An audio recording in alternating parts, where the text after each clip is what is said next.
Donald Trump আসার পরে সমস্ত কিছু তাদের যত মানবাধিকারের চিৎকার, তাদের যত মানবাধিকারের তৎপরতা, সব কিছু নেকাব খুলে দিয়েছে।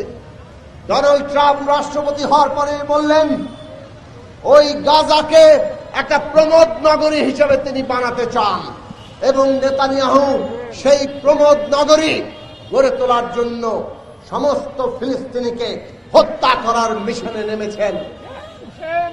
আজকে সারা দুনিয়ার মানুষ জেগে উঠছেন, সেইটাই আমাদের ভরসা, সেইটাই মুক্তির পথ। আমরা কেবল নেতানিয়াহু, ডোনাল্ড ট্রাম্প এবং বিশ্ব মোড়লদের যারা এখনো ইসরায়েলি এই গণহত্যাকে সমর্থন জুগিয়ে চলেছেন, তাদের পরিষ্কার মনে করিয়ে দিতে চাই, হিটলারও চেয়েছিল দুনিয়া দখল করবে, হিটলার পারে নাই। ইতিহাসের শিক্ষা হচ্ছে এইভাবে দখলদারিত্ব টিকিয়ে রাখা যায় না। ইসরায়েলের দখলদারিত্ব হয়তো অনেকটা লম্বা সময় ধরে চলছে, কিন্তু দুনিয়ার মানুষ জেগে উঠছে। সারা দুনিয়ার তরুণরা, এমনকি খোদ যুক্তরাষ্ট্রে, এমনকি ইসরায়েলের ভিতরের তরুণরা আজকে এই হত্যাকাণ্ড, গণহত্যার বিরোধিতায় নেমেছেন। দুনিয়ার মানুষের মৈত্রী একমাত্র এই গণহত্যা থেকে যেমন প্যালেস্টাইনকে মুক্ত করতে পারে, আর প্যালেস্টাইনের মুক্তি সারা দুনিয়ার মানুষের মুক্তির সাথে যুক্ত।